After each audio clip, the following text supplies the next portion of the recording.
नमस्कार. तर आज आपण बनवणार आहोत मिल्क पावडरचे पेढे. हे पेढे करायला खूपच सोपे आहेत आणि अगदी 10 मिनटात हे बनवून तयार होतात. तुम्ही हे थंड करून 8 ते 10 दिवससुद्धा खाऊ शकता.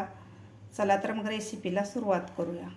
मिल्क पावडरचे पेढे बनवण्यासाठी मी इथं 1 कप मिल्क पावडर घेतलेले आहे. वजनानं 200 ग्रॅम मिल्क पावडर आहे. तुम्ही कोणत्याही कंपनीची मिल्क पावडर घेऊ शकता. 60 ग्रॅम साखर घेतलेली आहे. कारण मिल्क पावडर अगोदरच गोड असते, त्यामुळे साखर थोडीशी कमीच घालायची आहे. तुमच्या आवडीप्रमाणे तुम्ही कमी जास्त करू शकता साखरेचं प्रमाण. इथं मी 1 वाटी दूध घेतलेलं आहे. 4 चमचे साजूक तूप लागणार आहे आपल्याला आणि थोडीशी वेलची पावडर.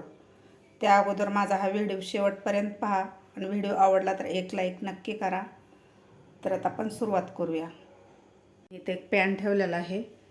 तर पॅनमध्ये आपल्याला घालायचं आहे साजूक तूप. इथं मी 4 चमचे साजूक तूप घेतलेलं आहे. आता यामध्ये घालायचं आपल्याला दूध.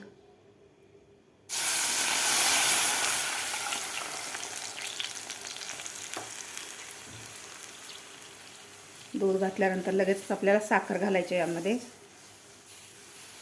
आता साखर आपल्याला विरघळून घ्यायची आहे दुधामध्ये.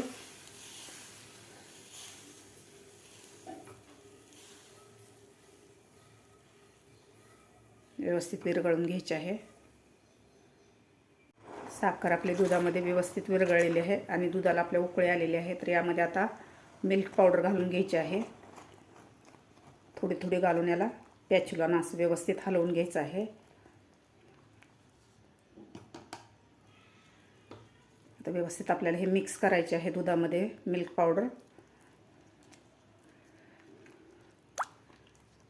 यामधल्या सगळ्या गाठी फोडून घ्यायच्या आहेत आपल्याला.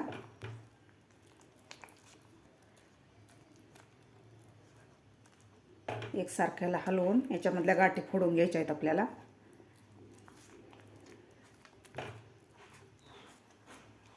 व्यवस्थित मिक्स करून घेतलेली आहे मिल्क पावडर. आता आपल्याला हे घट्टसर याचा डो बनसतोवर आपल्याला हे एकसारखं हलवत राहायचं आहे. हलवत हलवत यामधल्या राहिलेल्या गाठीसुद्धा फोडून घ्यायच्या आहेत आपल्याला. गॅस आपल्याला एकदम मीडियम ठेवायचा आहे. मीडियम गॅसवरच आपल्याला हे परतून घ्यायचं आहे मिश्रण.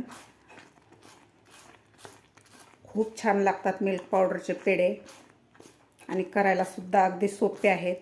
10 मिनटात हे बनवून तयार होतात आणि खायलासुद्धा खूप टेस्टी लागतात. 4 ते 5 मिनिट हे मिश्रण परतून घेतलेलं आहे. थोडंसं असं घट्टसर झालेलं आहे. तर आणखीन आपल्याला 4 ते 5 मिनिट हे मिश्रण परतून घ्यायचं आहे. असं घट्टसर याचा गोळा होईपर्यंत एकसारखं याला हलवत राहायचं आहे आपल्याला.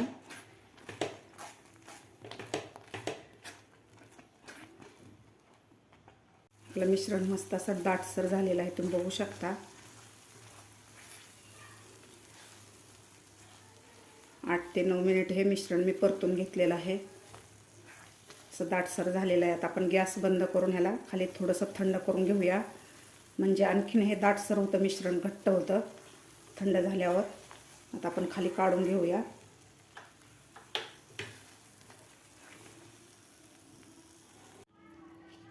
आपलं पेढ्याचं मिश्रण मी पॅनमधलं एका डिशमध्ये काढून घेतलं होतं, कारण लवकर थंड होतं. आणि यामध्येच मी वेलची पूडसुद्धा टाकून व्यवस्थित मिक्स केलेलं आहे. थोडंसं आपल्याला मिश्रण हे थंड करून घ्यायचं आहे. गरम आहे. आपलं पेढ्याचं मिश्रण थंड झालेलं आहे. तर आता आपल्याला थोडंसं हाताला तूप लावून घ्यायचं आहे, म्हणजे आपल्या हाताला हे मिश्रण चिटकणार नाही आहे.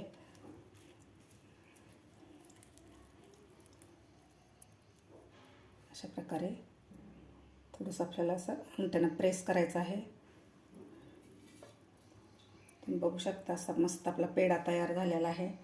तुम्ही हव्या त्या शेपमध्ये बनवू शकता पेढे, लहान मोठी साईज. आपण दुसरासुद्धा पेढा बनवून घेऊया. तुम्हाला आवडत असेल तर तुम्ही यामध्ये फूड कलरसुद्धा घालू शकता. अशा प्रकारे तुम्ही बघू शकता असे मस्त आपले पेढे तयार झालेले आहेत. बाकीचे सुद्धा आपल्याला अशा प्रकारे पेढे बनवून घ्यायचे आहेत. तुम्ही बघू शकता झटपट असा आपला मिल्क पावडरचा पेढा तयार झालेला आहे. खायला खूप छान लागतो. अगदी 10 मिनटात हे बनवून तयार होतो. तुम्हीसुद्धा अशा प्रकारे नक्की करून बघा. तुम्हाला माझी आजची रेसिपी आवडली असेल तर एक लाईक नक्की करा. माझ्या चॅनलवर नवीन असाल तर माझ्या चॅनलला नक्की सबस्क्राईब करा. भेटूया अशाच एका नवीन रेसिपीसोबत. तोपर्यंत मस्त खा आणि स्वस्त रहा.